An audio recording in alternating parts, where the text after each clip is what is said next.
Chemical equations and reactions. इस chapter का जो सबसे इम्पॉर्टेंट एक लर्निंग है वो है किसी भी रिएक्शन का केमिकल इक्वेशन लिखना और उसको अच्छे से बैलेंस कर लेना। ठीक है, जब केमिकल रिएक्शंस के इक्वेशन लिखने की शुरुआत करते हैं तो उसका बेहतर तरीका है कि कोई भी रिएक्शन को उसको पहले शब्द वाला इक्वेशन लिख ले। मतलब जैसे कि आयरन वाटर के साथ रिएक्ट कर रहा है तो आयरन ऑक्साइड बनाता है और साथ में हाइड्रोजन गैस भी रिलीज होता है। तो उसको शब्द में कैसे लिखेंगे, आयरन लिख लिया प्लस वाटर क्या बना रहा है, आयरन ऑक्साइड प्लस हाइड्रोजन।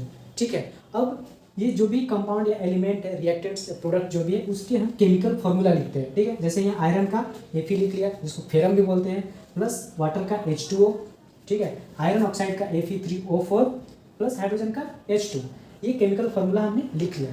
अब बारी आती है इसको बैलेंस करने का।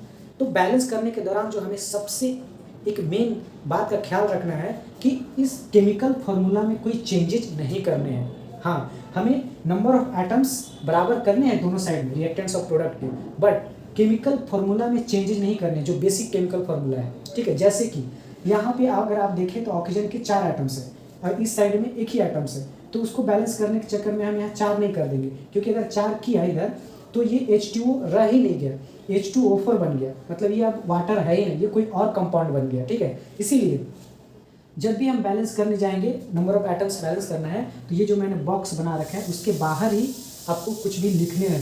जैसे कि अगर ये ऑक्सीजन का 4 एटम्स है, हमें इधर 4 करने हैं, तो यहाँ 4 लिखने की बजाय हम यहाँ पे 4 लिख सकते हैं। तो क्या आ गया, ये H2O का H2O ही रहेगा और एटम्स भी 4 हो गए। ठीक है,